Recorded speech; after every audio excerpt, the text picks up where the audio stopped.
Visakha police commissionerate ఆవరణలో temple of learning హాల్లో శుక్రవారం క్రైమ్ రికవరీ మేళా నిర్వహించారు. ఈ సందర్భంగా సిపి శంఖపత్ర బాగ్జీ మాట్లాడుతూ జూలై నెలలో నగరంలో 101 కేసులు నమోదవగా 64 కేసులు ఛేదించి 66 మంది నేరస్తులను అరెస్ట్ చేసినట్లు తెలిపారు.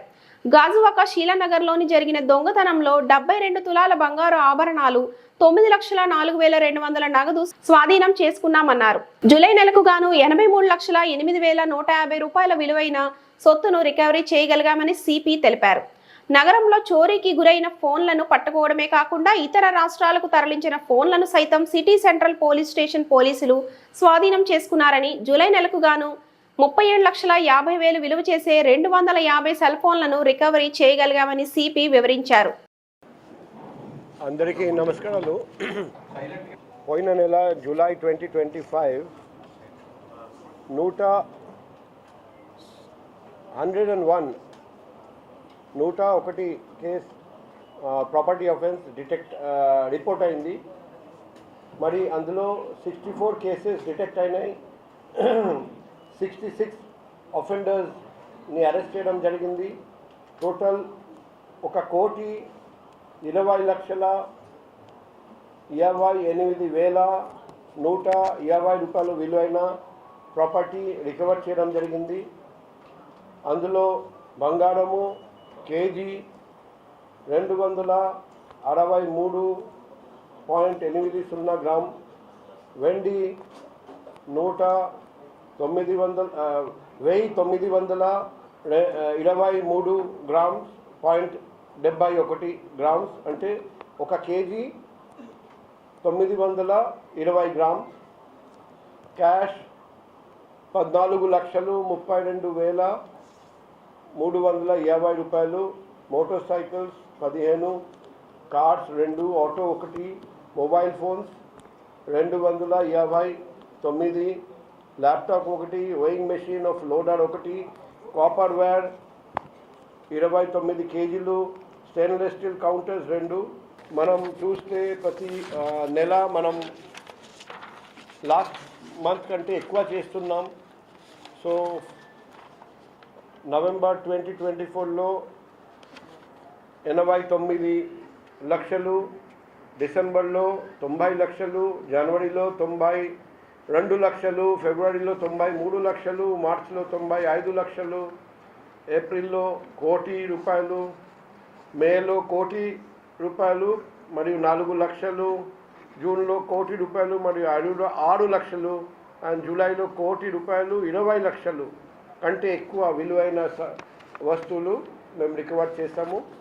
ఈ ప్రాపర్టీ రికవరీ చూస్తే హైయెస్ట్ రికవరీ గాజువాకలో మన 27,34,200 రూపాయలు. నెక్స్ట్ ఆడిలోవా 26,08,500 రూపాయలు.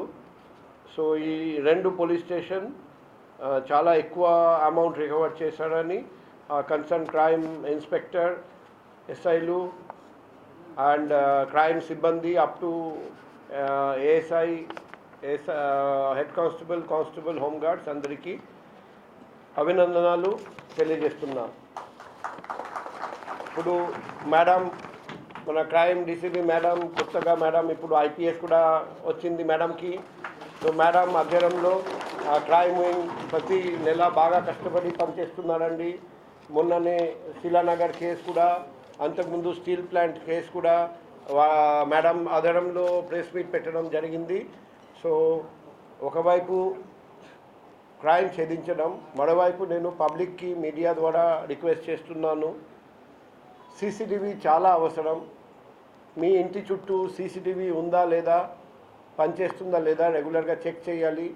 లేకపోతే పబ్లిక్ సేఫ్టీ యాక్ట్ ప్రకారం మీరు ఖచ్చితంగా సీసీటీవీ పెట్టాలి.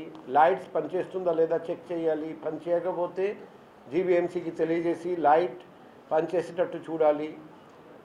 బయటికి వెళ్తే locked house monitoring system LHMS app ఖచ్చితంగా డౌన్లోడ్ చేయాలి. మీ ఇంట్లో ఉన్న సీసీటీవీ కనెక్షన్ అప్పుడు పోలీస్ స్టేషన్కి మేము తీసుకొని అక్కడి నుండి మానిటర్ చేసి ఎటువంటి దొంగతనం జరగనీయకుండా చూస్తాం. అపార్ట్మెంట్ కాంప్లెక్స్ అయితే ప్రహరీ కూడా సరిగ్గా ఉందా లేదా, దూకి లోపలికి రావడానికి అవకాశం ఉందా లేదా, ప్రహరీ కూడా బయట లైట్ సరిగ్గా ఉందా లేదా, సీసీటీవీ ఉందా లేదా, అండ్ అవసరం అనుకుంటే ప్రైవేట్ సెక్యూరిటీ గార్డ్స్ కూడా మీరు ఏర్పాటు చేస్తే పోలీస్ వాళ్ళతో కోఆర్డినేట్ చేసి మీ అపార్ట్మెంట్ కాంప్లెక్స్లో దొంగతనం జరగనీయకుండా కూడా హెల్ప్ చేస్తారండి. So public police cooperation property offence అరికట్టడానికి చాలా అవసరం. ప్రజలందరూ భవిష్యత్తులో ఇంకా ఎక్కువ సహకరిస్తారని పోలీస్కి